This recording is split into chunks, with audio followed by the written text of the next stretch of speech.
Pfizer ultimately is thinking about mutating COVID? Well, that is not what we say to the public. No, don't tell anyone this. You probably shouldn't tell anyone. You probably shouldn't tell anyone. Okay? We're exploring, like, now, you know how the virus keeps mutating? Yeah. Well, one of the things we're exploring is, like, why don't we just mutate it ourselves so we could preemptively develop new vaccines, right? So we have to do that. If we're going to do that, though, there's a risk of, like, as you could imagine, no one wants to be having a pharma company mutating viruses. It be, like, very controlled to make sure that this virus that you mutate doesn't create something that, like, you know, it goes everywhere. Something crazy. Is the way that the virus started in Wuhan. To be honest, like it makes no sense that this virus popped out of nowhere. Like, yeah, I know. Meet Jordan Tristan Walker, a director of research and development strategic operations and mRNA scientific planning at Pfizer. It sounds like gain of function to me. I don't know. It's a little bit different. I think it's different. It's like it's definitely not gain of function. It sounds like it is. I mean, it's okay. No, directed evolution is very different. Well, you're not supposed to do gain of function research with the viruses. Like, yeah, they recommend not. But you do like these like selected directional mutations to try to see if you can make more potent. Yeah. So there is research ongoing about that. I don't know how that's gonna work. There not be any more outbreaks because, like, Jesus Christ. The gentleman seems to have absolutely no moral compass at all. I think a revolving door for all government officials. It's pretty good for the industry, to be honest. Yeah. It's bad for everyone else in America. Why is it bad for everybody else? Because if the regulators who have to approve our drugs know that once they stop being regulated, they want to go work for the company, they're not going to be as hard for the company. They're doing their job. If this is the quality of individuals within Pfizer that are making these huge decisions that risk global public health, it's profoundly corrupt.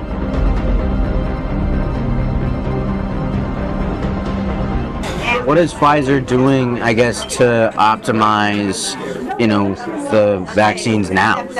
Oh, we actually have a meeting about that today, so there's a lot. Really? We're doing, I don't know if I should say this. Our undercover journalist asked Walker how Pfizer is handling the fact that their COVID vaccines are ineffective against virus variants. What he said is disturbing. Listen to this. We're exploring, like, now, you know how the virus keeps mutating? Yeah. Well, one of the things we're exploring is, like, why don't we just mutate it ourselves so we could preemptively develop new vaccines, right? So we have to do that. If we're going to do that, though, there's a risk of, like, as you could imagine, no one wants to be having a pharma company mutating viruses. Yeah. So we're like, do we want to do this? So that's, like, one of the things we're considering. Okay. Like, the future, like, maybe we can, like, create new versions of the vaccines and things like that. Okay, so Pfizer ultimately is thinking about mutating COVID? Well, that is not what we say to the public. No. That's why it was a thought that came up at a meeting, and we were like, why do we not? It was like, we're going to consider that with more discussions. Okay. That exact reaction, right? We're like, wait a minute, like, people won't like that. That's right. It appears that Pfizer is internally discussing the possibility of mutating the COVID virus themselves in order to tailor a vaccine to sell to the public. Listen to Walker describe in detail just how they would conduct such a scientific experiment, first in living animals. So the way that we're thinking about it, don't tell anyone this. You probably shouldn't tell anyone. You probably shouldn't tell anyone. Okay, bro. So the way it would work is, like, we put them in the virus in these monkeys. Okay. And then we successively, like, cause them to keep infecting each other. And we collect serial samples from them, and then the ones that are more infectious, like the virus, we'll put them in another monkey and you just constantly actively mutate it. That's one way. Okay. Or you can even do, like, directed, like, simulation, which, like, we tend not to prefer. And then you just sample what the different proteins on the surface of the virus look like over time. Okay. So then you can see the mutation, and you can kind of force it to mutate in a certain way you want. Okay. But you have to be, like, very controlled to make sure that this virus that you mutate doesn't create something that, like, it goes everywhere. Something crazy. Is the way that the virus started in Wuhan. To be honest, like, it makes no sense that this virus popped out of nowhere. Like, yeah, I know. COVID virus experimentation on live monkeys? This is unethical, to say the least, and Walker describes those experiments as if they are ongoing and not simply a hypothetical discussion. So, I mean, when is Pfizer going to implement the mutation of all these viruses? I don't know. It depends on how the experiments work out, because this is just, like, something that's dying, right? It sounds like gain of function to me.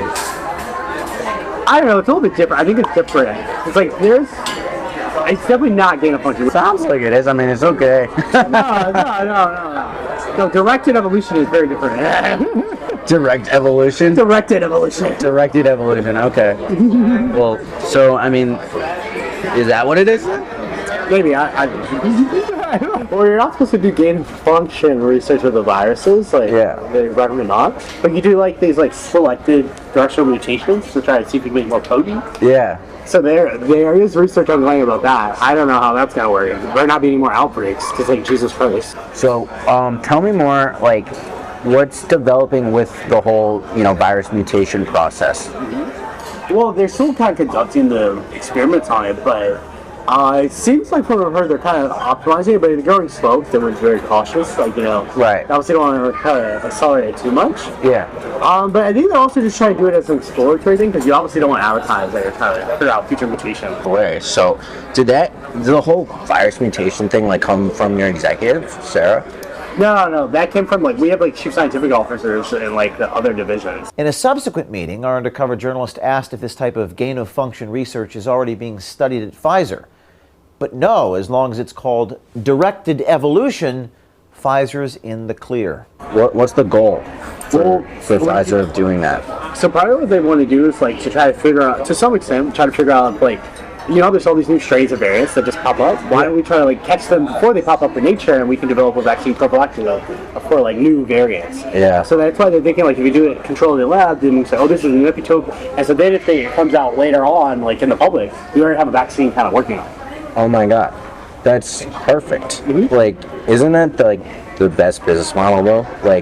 Just control nature before nature even happens itself, right? Yeah. If it works. What do you mean if it works? Because some of the times there were just mutations that pop up, right? And we're not prepared for it, with Delta or Omicron, Right. and things like that. So who knows? I mean, either way, it's gonna be a cash cow. COVID will probably be a cash cow for us for a while going forward. Yeah. I obviously Well, I think the whole,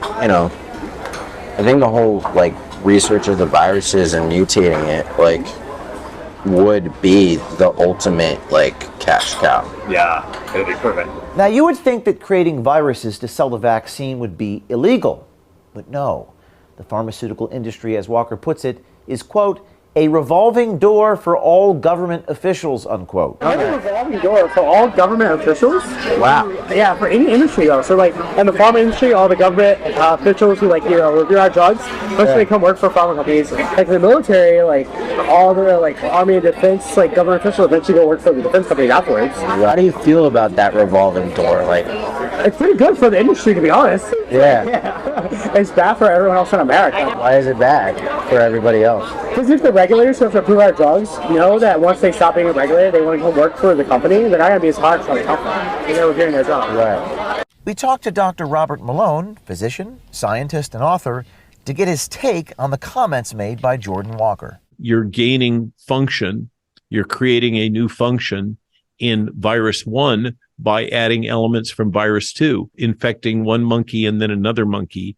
That's called serial passage. That appears to have been one of the technologies deployed in the Wuhan Institute of Virology with the humanized mouse strains that I believe were obtained from EcoHealth Alliance. That's an example of directed evolution. The gentleman seems to have absolutely no moral compass at all about what he's doing. The hubris and arrogance and immaturity. If this is the quality of individuals within Pfizer that are making these huge decisions that risk global public health with such a casual disregard for the human toll, it's profoundly corrupt in terms of would it be feasible for Pfizer to circumvent international or national law. I think that is undeniable.